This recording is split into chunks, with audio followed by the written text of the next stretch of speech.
ti yá egungun bí ẹyin ṣọ̀wọ́n láyé kò sérùpẹ̀ tó lè dàbí iyọ̀ ẹni tó ṣe pàtàkì ṣe kókó sí ni òṣè kónú ẹ̀ kéré ìlọlúwa Bùkọ́lá ṣe ní ká bó nǹkan mọ́ bóníkẹ́ lọ́jọ́ bí ẹ̀.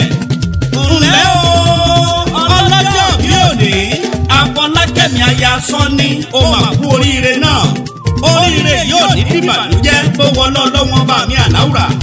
ọjọ́ abíní kì í ṣeré ọmọ ìyá sẹ́ńpẹ́ ọjọ́ abíní kì í ṣàwàdà ẹni tẹ́dùmàrè bá dá sí tó tún rọdún tuntun ó yẹ kó ṣàlẹ́lúyà fún dájì Jèhófà. ọlọ́jọ́ bí òní Afọlákẹ́mi ọmọ bóníkẹ́ pàdé igba ọdún kan ní ẹ̀mí rẹ̀ ó ṣe púpọ̀.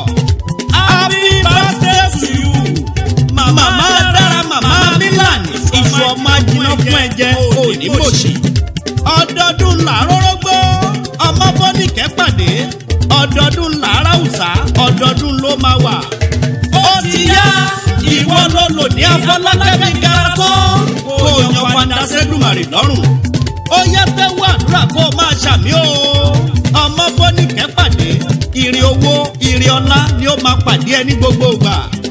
aláṣẹ Omas Enterprises ló ń ṣọjọ́ bí o. ẹ jẹ́ ká parapọ̀ ṣe happy birthday to her. ọlọ́jọ́ bí òní o. Afọlákẹ́mi ọmọ bóníkẹ́ pàdé aya Sanni. jẹ́ǹsì ẹ̀rẹ́lẹ́ torí ká sí ni dọ́nà tó ká sí ni délé. Ìjẹ̀bú alárẹ̀ o. ìwọ ni Ìjẹ̀bú alárẹ̀.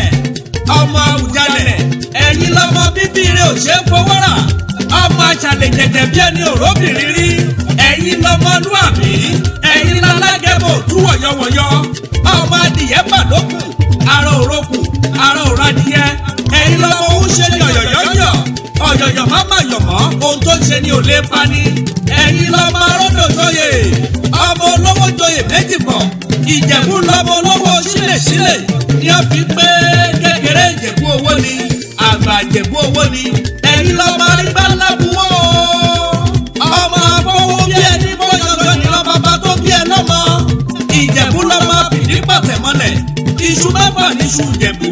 Ìjẹ̀bú ta méjì wọ́n jẹ méjì olóríṣà tí wọ́n fi méjì tó kù bọ́ nílé bàbá tó bí ẹ lọ́mọ. ẹ̀yin lọ́mọ